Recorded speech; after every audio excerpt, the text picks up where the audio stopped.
Catches, puts up a three. Won't go. Rebound box. Back out to Allen. His three-pointer. Bang!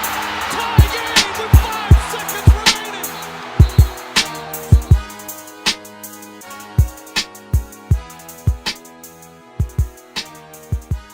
Hello, everybody, and welcome back to the Triple Double Podcast. As always, I'm your host, Eddie Fitzgerald. With me today, Cam McKee. Hello. And Hunter Nisley. What's going on, everybody? What a game one we just had last night. Yeah, today is June 1st, 2018. The summer is just around the corner, and that means the NBA Finals are in full swing.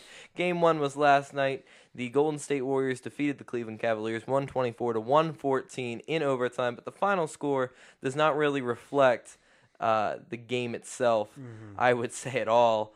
It was super close all throughout the entire game. Lead changes going back and forth. LeBron playing 48 minutes in a 48-minute basketball game. There's no way he can keep this up. It's incredible. James had 51 points, 8 rebounds, 8 assists, shot 19 of 32 from the field, 3 of 7 from deep, and 10 of 11 from the line.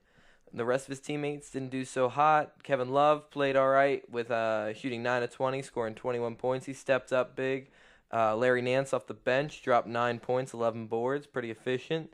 Everybody else kind of lackluster. J.R. Smith, 3 of 10, and we'll get him into him just a little bit later. Where's Jose Calderon? That's what I'm saying. He can make those 2 free throws. The real Cavs killer last night, Jordan Clarkson. Oh, Awful. man. He was terrible. I think it was the second quarter. He missed, 6 straight shots while LeBron was on the bench in the second quarter. Let's jump right into it. Yeah, I mean, Jordan Clarkson, absolutely horrendous.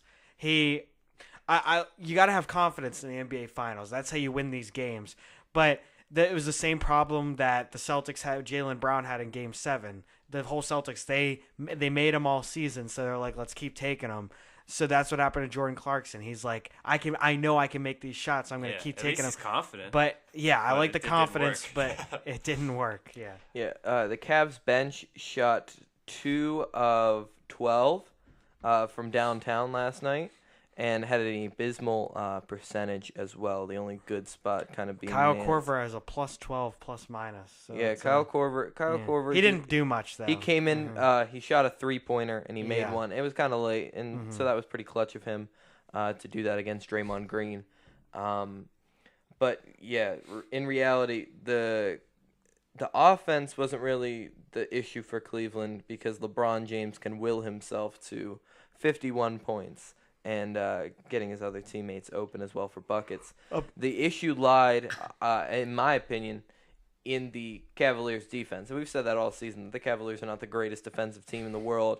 However, it was awful. There were so many points in that game, especially in the third quarter, in the second half, where they tried to outpace the Warriors.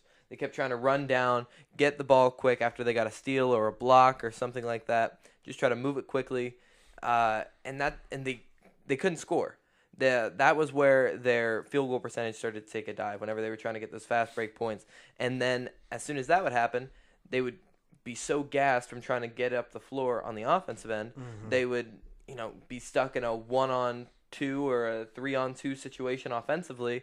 And with a deadly shooting team like the Warriors, if that starts to go in and those shots start to add up, it's going to be a long series for Cleveland. Yeah, I think they did kind of notice that last night. I mean, they would go in stretches where they just push the Cavs would just push the pace, and then the Warriors would just do their thing. Come down, hit a couple threes in a row, go up by 8, and then the Cavs would just crawl back and tie the game.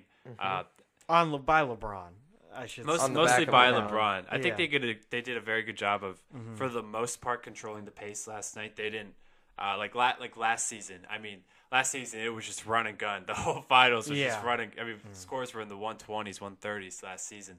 I think they did a much better job of controlling the pace this year, or so far in Game 1. And I think that's if they're gonna win, they get tired, they have to control the pace. They can't play. They can't play at the speed that the Warriors want to play. If they get tired, that pace is going to go way up for the Warriors. They're going to be scoring 140 points. Yeah, it's gonna be. It'll be rough. Another stat that is going unnoticed. Jordan Clarkson did not have a best game. Kevin Love actually went 1 for 8 from 3. Yeah. There's some of those. He was open a lot. I saw. There's a couple that I thought he was going to make that he didn't. He can make those shots.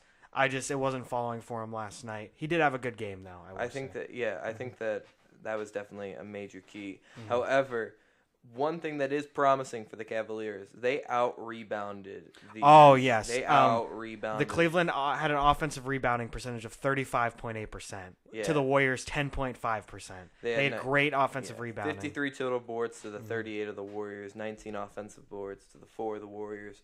And I think that those extra possessions really do help, except if you're J.R. Smith in the last minute. If I'm Ty Lue, you have to bench J.R. Smith. You have to. He's been terrible this whole He can't play playoff. defense. I don't know why he's out. He's not playing defense. But who do you put him? His shot's not falling. Play Kyle Korver. I guess. You have to. Yeah. Kyle Korver. You can't say Kyle Korver is probably a worse defender. But he's a better he's shooter. 36 years old. He can't keep up with these. J.R. Smith had a negative 20. Rodney Hood didn't play at all. No. This game as well. Yeah. You got to find somebody other than J.R. You can't. He played at the end of the overtime, like that 2 minutes. Point. But yeah, he didn't play. He's abysmal. He's terrible. Mm-hmm. Rodney Hood didn't play. Kyle Korver came in only for 16 minutes off the bench. Yeah, he didn't. I think that you have to. You're playing J.R. Smith 39 minutes to shoot 3 of 10. Insane. That's and insane. 2 of 6 from 3.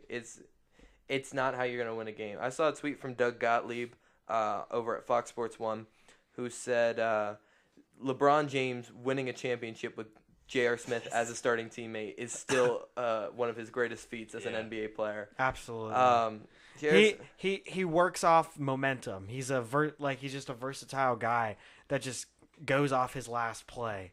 And most of the time these days, that last play is missing a shot. Yeah. And he just keeps going and barreling off of that. I've been really surprised. I'm really surprised that the Cavs have not played Chetty Osman really at all during the playoffs. He's young. He's young, but So there's not many options left. And a lot of their bench is playing pretty terrible this whole playoffs. Why not give him a shot? We haven't seen him. I think they need to give Rodney Hood a shot too. I think they need to see what happens. Honestly, they need to throw him something. They traded for this man. This is a man they wanted. Yeah. This is a man they sought after to go after. They gave them Jay Crowder. They gave them somebody else, I think. Yeah. Well, it was part of the it was a draft pick. Yeah. And they went after Rodney Hood because they wanted him. They got to give him some minutes and see what happens. It's, there's a lot to go around here, and I think we're kind of all in the same boat of wanting a competitive series, especially in the finals, regardless of who you support. I think competition is fantastic. However, competition, when it comes down to blaming for a loss, who do you fellas sort of blame for the Cavaliers, blunder in the last few minutes? For those of you who haven't seen the game, be sure to go on Twitter at some point and kind of look at J.R. Smith getting roasted by the entirety of the internet. It's probably on SportsCenter every probably 2 minutes.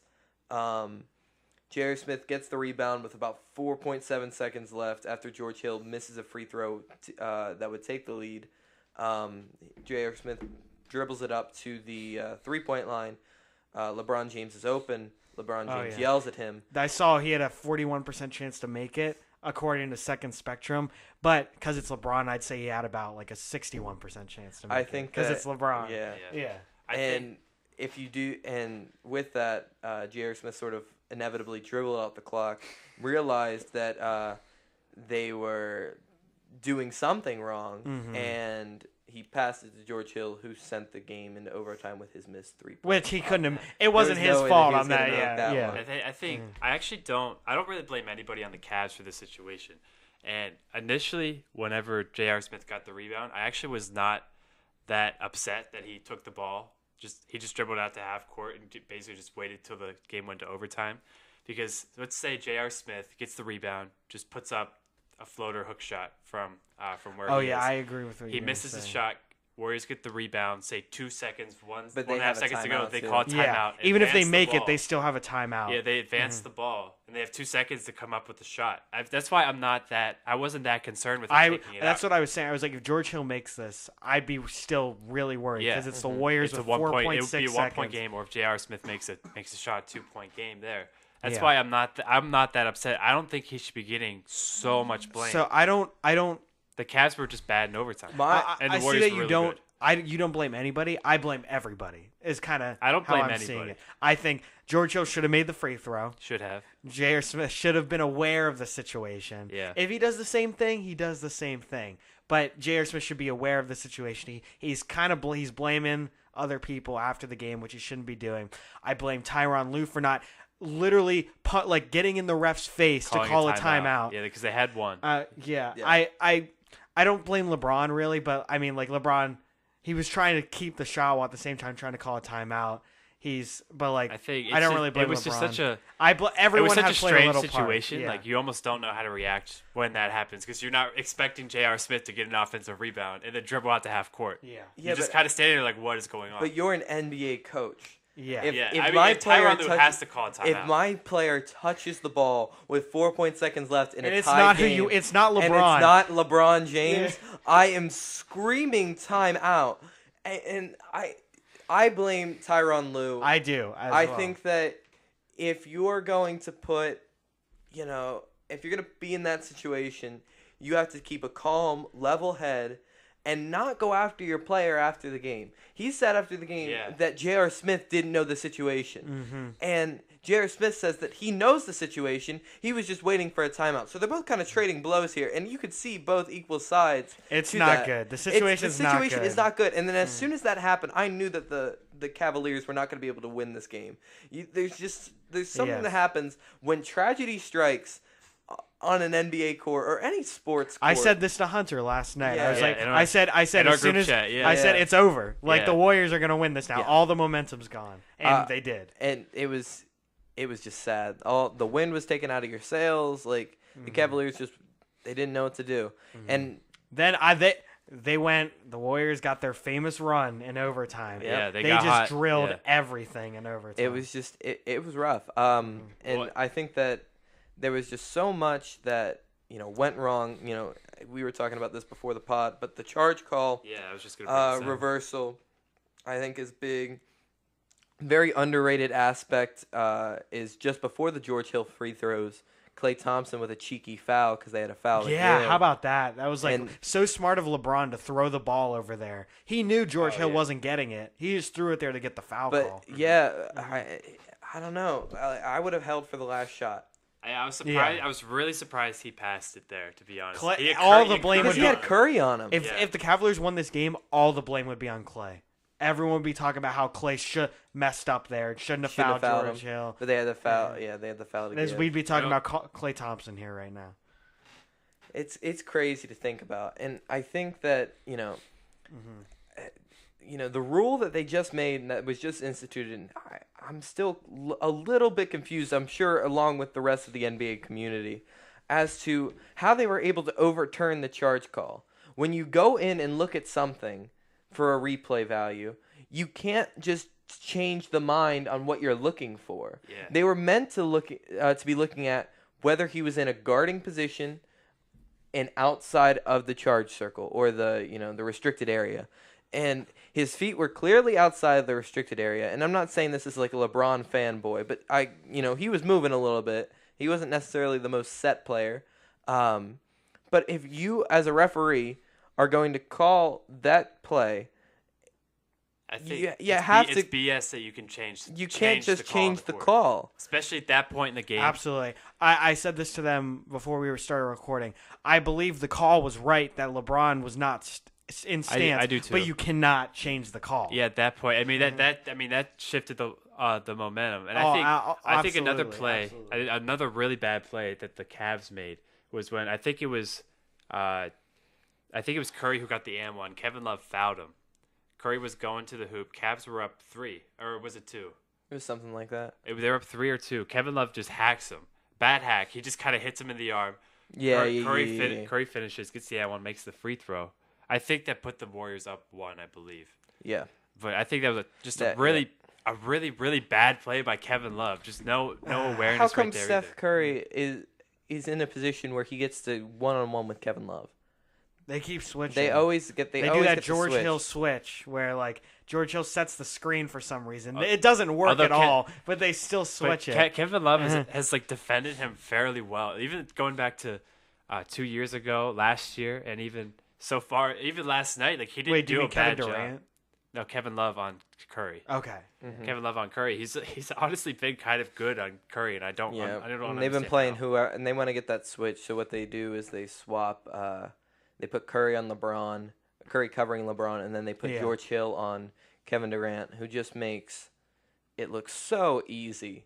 Oh, yeah. Like on that like little Dirk fadeaway. Oh my God, they went to that like I don't know, at least 6 times in the fourth quarter, and like it was just automatic. It was like there's no way that George Hill's going to be able to defend Kevin Durant. And Kevin Durant did not have a very good game though. He's not. No, he missed a couple shots. If they would have lost this game.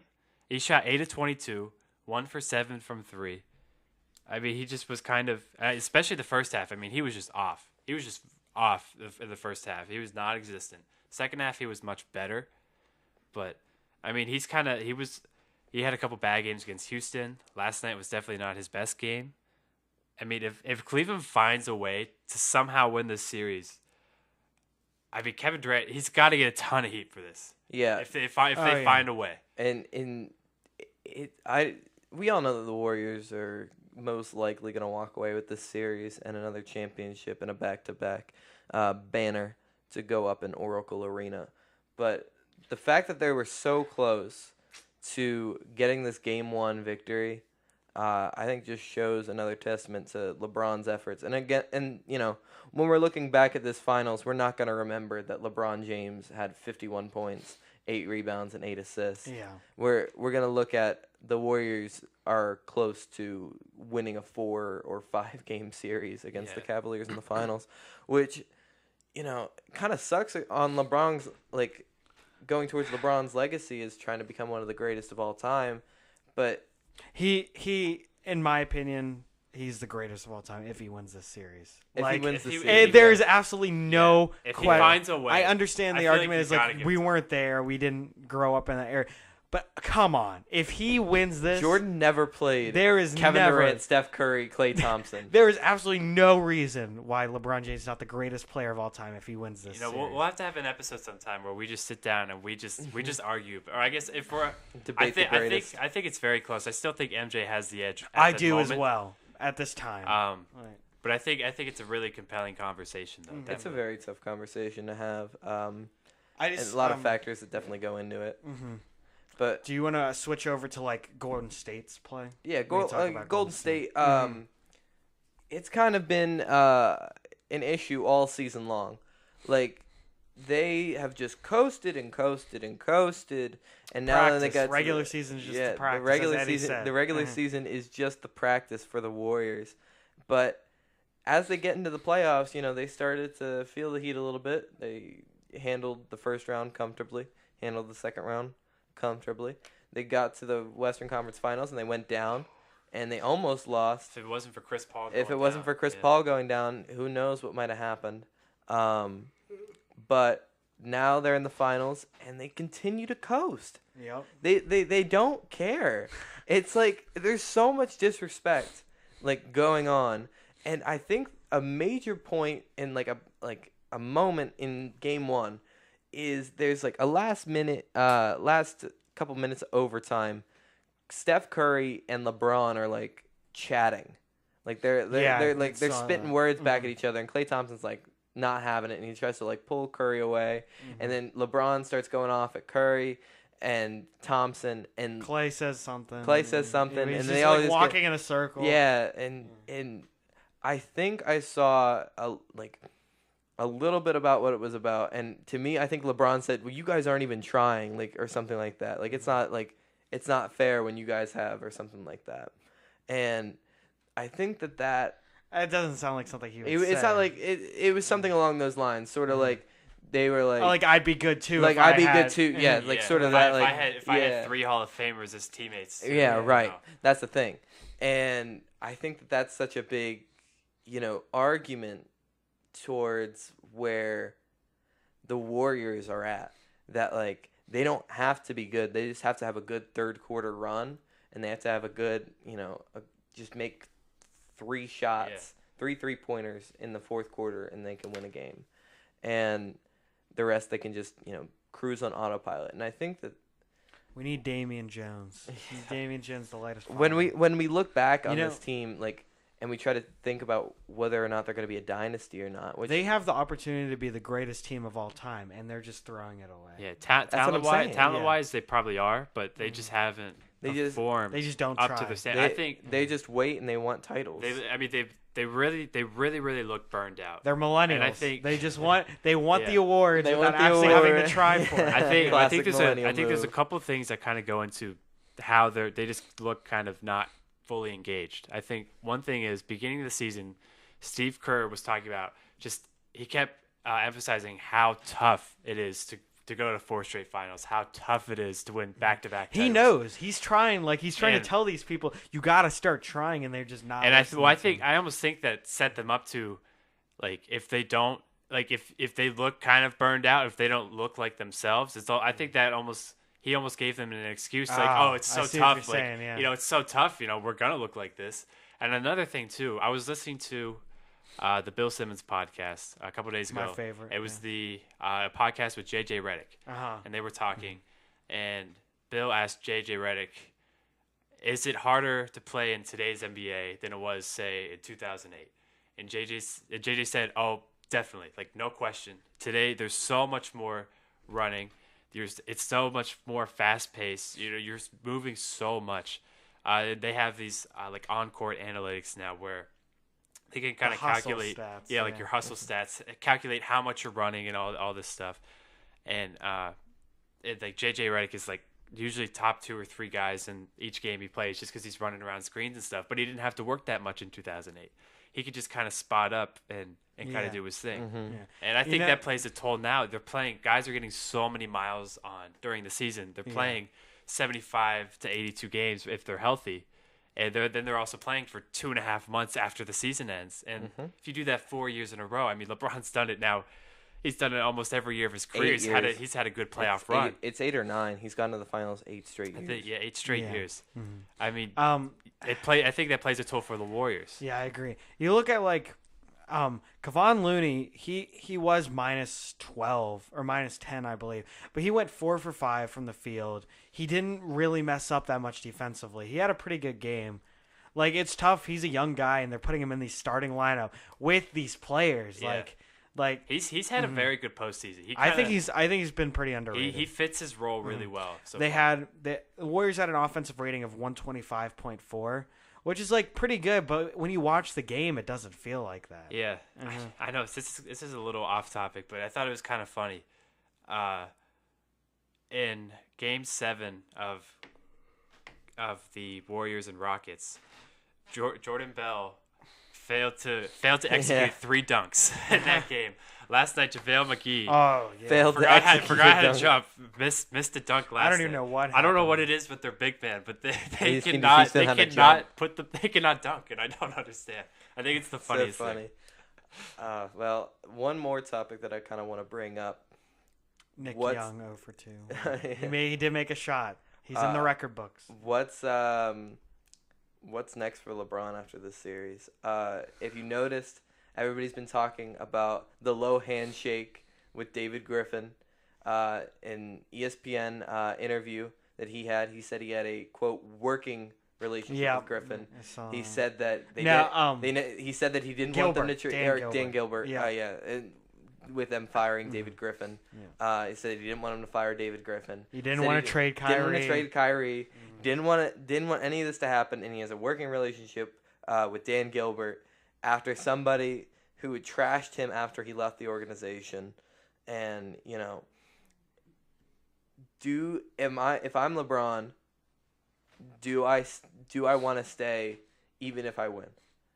Like, because this organization, I know it's hard to say, but like this organization has like So not respected LeBron in the slightest.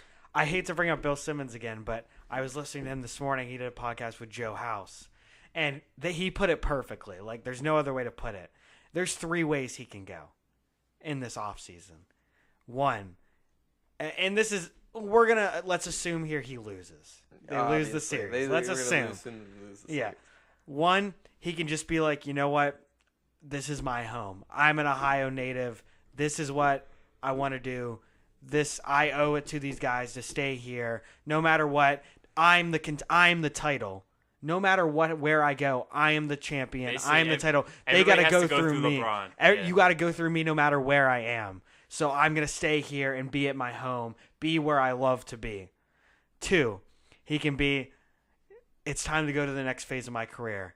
I want to work with Magic Johnson. I want to headline this team. I want to be a billionaire. I want to own a team in the future. I want to go to LA. I want to play for the Lakers. I'll be the star there as well. I've got a bunch of young guys around me. I can learn from Magic Johnson. I can do all this, and I'll still be a contender. Plus probably like a Paul George or somebody. Yeah, plus like a Paul George, get somebody like that. Or his third option is I can't say that. Golden State sucks. I hate Golden State. I'm going to go win. I'm going to Houston. I'm going to play with my buddies. I'm going to get Chris Paul. We're going to sign Carmelo in a year. I'm going to play with James Harden. We're going to beat the Warriors because I'm going to be on this super team now. The only way to beat a super team is to form a super team. That's kind of the roots he has. And they were talking. It is possible to sign LeBron on Houston. Yeah, I think there is a way. They just have to move a lot. There's no state income tax in Texas. Yeah, I think the most. If I had to say right now, we'll say LeBron loses. I feel like Houston's got to be the favorite. Houston or Philly, I think, would probably be the favorite to get him. I think Philly's out. Honestly. I don't think he would sign with Philly, but if the whole Brian Colangelo thing, we'll get to that in probably in our next episode. There's going to be his verdict today if he's fired or not. I imagine he's probably going to get fired, but if David Griffin would happen to become the GM of the Philadelphia 76ers, or Sam Hinkie. Bring him back. You never know. I mean, just with those ties with LeBron too, I think that would really boost Philly's chances. But if I had to say right now, I think Houston. If he leaves, I think Houston is probably the favorite at the moment. Now, this might sound a little wild, but I was thinking about it. I kind of looked at it, and I was listening to someone on the radio on Sirius XM. I think it was like Mad Dog Sports or something like that. I'm not sure who it was, but they said that why not retire? I've heard this. You retire, and then you come back to the league when you're ready, when the Warriors are gone, when you can have the best option to join the best team to make them the best. Because why waste yourself? I forget who said it, but why waste yourself on a Tuesday in Orlando? Why waste yourself on an April afternoon in So are you saying sign midway through the season? No, what I'm saying is take a gap year. Take a gap year. Yeah. It's like finishing high school. It's like you gotta graduate high school. You're done. You paid your dues. The Cleveland Cavaliers. Graduate from the Cleveland Cavaliers. Take a gap year before you decide what you want to do. Wow. You could still train. I've heard. I mean, Michael Jordan did it twice. That's true. Twice, and he came back and he won 3 championships. But it would just look. It would look so bad to LeBron because think Michael went and played baseball. That's why people don't get on him about it. Is because he went and did something else. Yeah. If LeBron just goes and works out for a year, he's going to get so much flack from it. He probably will. I think I know, but like if he doesn't care about that and just wants to win championships, hell yeah, go for it. Right. Yeah, just I know, do right? it. Yeah. Yeah. It's a crazy scenario. He really could use a year off. I mean, the Miles he's played 48 minutes a game right now. Yeah. So. But he'd lose his final streak of not making the finals That's every true. single year. That's what I'm saying. Take half year. Take a half Take a gap gap- take a Sign gap- with a contender halfway Halfway through the through season. the Take a season. semester Do a off, Greg Monroe. Yeah, right. Well, Semester abroad. Yeah. there's so many options, and I agree that Houston makes a good point, but it depends on who they can keep. Yeah. I heard also, like, if they need to, they extend Ryan Anderson out. Yeah. Yeah, extend Ryan Anderson probably has to be gone if they're going to sign they're probably LeBron. going to get rid of him. I think they need to get rid of Ryan Anderson. Regardless. They Yeah. they need Tucker and Gordon. And then with the Harden, Paul, and James is like I think what that's they the starting lineup that you need. I think They're that gonna try and keep LA Capella. makes an attractive offer. They do. Yeah. He just Phil- I think he wants it for his future. Is why Yeah. he wants to why he would go to LA. Philly is Philly's a big, what if scenario. He's kind of ready to just take his foot off the gas if he wants to go to Philly. He's got 2 young stars. Ben Simmons can dominate the ball and he could play off He ball. wants a point guard. He can have his point guard with him. LeBron True LeBron point has been guard, too. shooting well. Like, he's been shooting well from deep, so he could play off ball if he wanted I to. think this has been, if not his best season, his second best season. Oh, definitely. It's probably one of his career bests. But there are so many options, and I think that we'll kind of leave you guys today with what our thoughts are going to be on the series. So I think that the Warriors will probably win in 5, and I think that after this game 1, the win's going to be out of the sails. I don't know how you're going to be able to retaliate. You'll probably grab game 3 or game 4 if you're Cleveland, just because the Warriors are just going to let off the gas. Maybe they'll push it to a 6-game series because the Warriors are just going to coast for the 2 games away. Yeah. Are you done? And I think that that's what's going to happen. Mm-hmm. Yeah, it's hard to disagree. I can't even see 6, honestly. Warriors in 5 is what I'm going to say. LeBron will muscle his way to a win. No matter what it takes, he will get a win in this series. But I think, I've said this multiple times, many times. I'm like, this will be the game that wakes up the Warriors. It might be. Maybe. I think this might actually wake them up. They're like, this is the finals. Okay, we're really lackadaisical out there. Let's just finish. Steve Kerr's gonna be like, you know what? You want to play lazy? Well, the more you try here, the less games you're gonna have to play. Yeah. And that may wake them up a little bit. You know what? We can be done with this in 4 if we really want to. And they'll actually wake up. I disagree with you guys a little bit, actually. I actually think this series is going to go 7. I think it's going to go 7. That's ridiculous. No, if we let's look at. That's like me saying the Toronto Raptors. This is their year. This is the year. Let's look at 2003. All right, I believe it's 2003. The Lakers had Kobe, Shaq, Gary Payton, Karl Malone. I think Karl Malone may have been hurt during the finals. But regardless, they had a super team. They had a serious super team. They're playing the deep. Malone was old. Malone was the most important player to that team. Hear me out. He was the most important player to that team. But Malone went down for a while. Lakers weren't the same. They were just kind of Shaq and Kobe were kind of not the same as they were in previous years. They're playing the Detroit Pistons. The Pistons were the super underdogs in that series, and the Pistons just came out, smacked the Lakers in the mouth, and won in 5. I don't think it's gonna go in 5, no doubt. But I think Warriors are burned out. It's clear. If they've been burned out all season, they showed it against Houston. They probably would have lost to Houston, even if Chris Paul was healthy. They almost lost Game 7 without Chris Paul. It was really close for most of the game. I think the Warriors are just kind of they're just not themselves. We've even seen Kevin Durant has kind of gone back to his Oklahoma City ISO ball kind of. It's been ugly. That ball movement's not the same right now. It hasn't been the same for a while. I think it's going to go 7, and anything can happen in 7 games. Mm-hmm. That's my take on it. Well, this has been the Triple Double Podcast. Be sure to subscribe if you're new. Be sure to follow us on Instagram at Triple Double Podcast. Follow us on Twitter at Triple Double Pod, so that way you never miss an episode. Please feel free to give us a shout out, DM us, follow us on Twitter, follow us on Instagram. Be sure to like and subscribe, so that way we can be the best Triple Double Podcast that we can be. This has been the Triple Double Podcast.